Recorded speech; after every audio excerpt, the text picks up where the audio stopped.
Vertical multiplication of polynomials. Polynomials वो algebraic expressions होते हैं जिनमें वेरिएबल की जो पावर है वो मिनिमम ज़ीरो हो सकती है या फिर कोई भी पॉजिटिव इंटीजर हो सकती है। जैसे मैंने लिखा 5x प्लस 6, तो ये एक पॉलिनोमियल है और एक लीनियर पॉलिनोमियल है क्योंकि इसमें x की पावर 1 है और इसकी दो टर्म्स हैं, यानी ये बायनोमियल है। अब इसमें कोई भी ऐसी टर्म नहीं है जिसमें वेरिएबल की पावर नेगेटिव या फ्रैक्शन हो। हम एक और पॉलिनोमियल लिखते हैं यहाँ पे जो है 2x माइनस 3। हम इन दोनों पॉलिनोमियल्स का प्रोडक्ट फाइंड कर रहे हैं वर्टिकल मेथड से। अब जिस पॉलिनोमियल को सेकंड पॉलिनोमियल से मल्टीप्लाई किया जा रहा है उस पॉलिनोमियल को कहते हैं मल्टीप्लायर, ठीक है, या फैक्टर कहा जाता है। अब ये किसका फैक्टर है? ये उस पॉलिनोमियल का फैक्टर है जो इन दोनों के मल्टीप्लिकेशन के बाद आएगा, जबकि इससे जिसे हम मल्टीप्लाई करेंगे, ठीक है, इससे मल्टीप्लाई किया जा रहा है जिसको, उससे कहा जाएगा मल्टीप्लीकेंड। ठीक है जी, ये भी फैक्टर है। तो चले अब हम जरा इनका प्रोडक्ट फाइंड करते हैं। 2x जो है ये फर्स्ट टर्म है मल्टीप्लायर की। इसने पहले जो मल्टीप्लीकेंड है इसकी दोनों टर्म से मल्टीप्लाई होना है, यानी फर्स्ट टर्म से भी और सेकंड टर्म से भी। तो हम इनको मल्टीप्लाई करके लिखते हैं। यहाँ इनका रफ वर्क हमें करना होगा। 2x को जब 5x से मल्टीप्लाई किया जाएगा तो एसोसिएटिव प्रॉपर्टी के मुताबिक x और 5 को हम इनकी पोजीशन को बदल सकते हैं, ठीक है, और x से मल्टीप्लाई हो जाएगा। अब लॉ ऑफ एक्सपोनेंट्स अप्लाई किए जाएं तो x का स्क्वायर आ जाएगा क्योंकि इसकी बेस एक है और पावर्स ऐड हो रही हैं।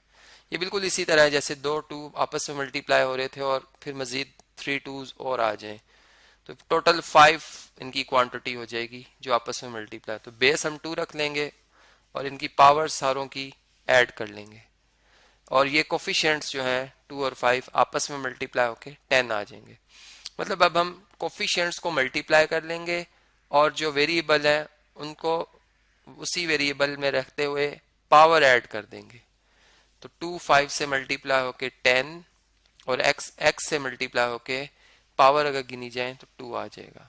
सेम अब 2x ने मल्टीप्लाई होना है पॉजिटिव 6 से, तो पॉजिटिव एक तो आएगा साइन, चूंकि पॉजिटिव पॉजिटिव से मल्टीप्लाई हो पॉजिटिव साइन आता है। 2 और 6 मल्टीप्लाई होंगे 12 आ जाएगा।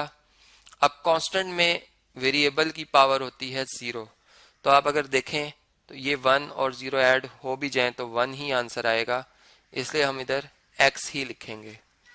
अब हमने पहली टर्म को जब मल्टीप्लाई कर दिया तो उसका आंसर पहली रो में लिखेंगे। अब जब हम सेकंड टर्म को मल्टीप्लाई कर रहे हैं, इसके लिए मैं कलर डिफरेंट यूज करता हूं, तो अब हम इसको सेकंड रो में लिखेंगे। अब -3 जब पॉजिटिव 5x से मल्टीप्लाई होगा, -3 जब पॉजिटिव 5x से मल्टीप्लाई होगा तो माइनस एक तो आएगा और 3 5 से मल्टीप्लाई होकर 15x आ जाएगा, बिल्कुल इसी तरह जैसे मैंने अभी आपको समझाया था। तो देखें अब इस जैसी टर्म अगर लिखी हुई है तो उसी के नीचे 15x आएगा, तो ये 15x जो है वो 12x के नीचे लिखेंगे हम। अब -3 ने +6 से मल्टीप्लाई होना है, ठीक है। जो भी टर्म होगी मल्टीप्लायर की उसने मल्टीप्लिकेंड की तमाम टर्म्स से मल्टीप्लाई होना होता है, ये बात हमेशा याद रखें।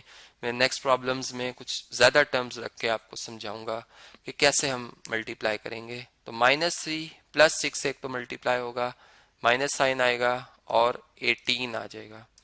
अब इन दोनों जो हमारे पास आंसर्स आए हैं इन्हें हमने ऐड करना होता है, ठीक है, सब्ट्रैक्ट नहीं करना।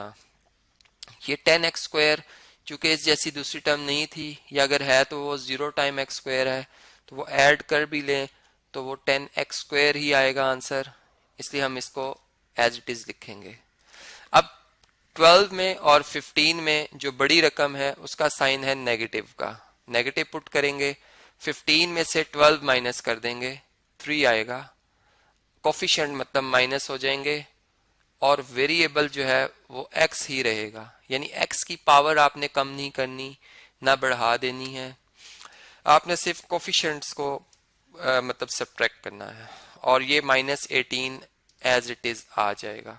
तो इस तरीके से ये वो प्रोडक्ट है जिसके फैक्टर जो हैं वो हमें गिवन थे। मतलब अगर मैं इसे फैक्टराइज करूंगा तो इसका फर्स्ट फैक्टर ये मल्टीप्लायर आ जाएगा और दूसरा फैक्टर ये मल्टीप्लिकेंड आ जाएगा, जो कि हम फैक्टराइजेशन के चैप्टर में समझेंगे कि कैसे फैक्टर्स फाइंड करते हैं।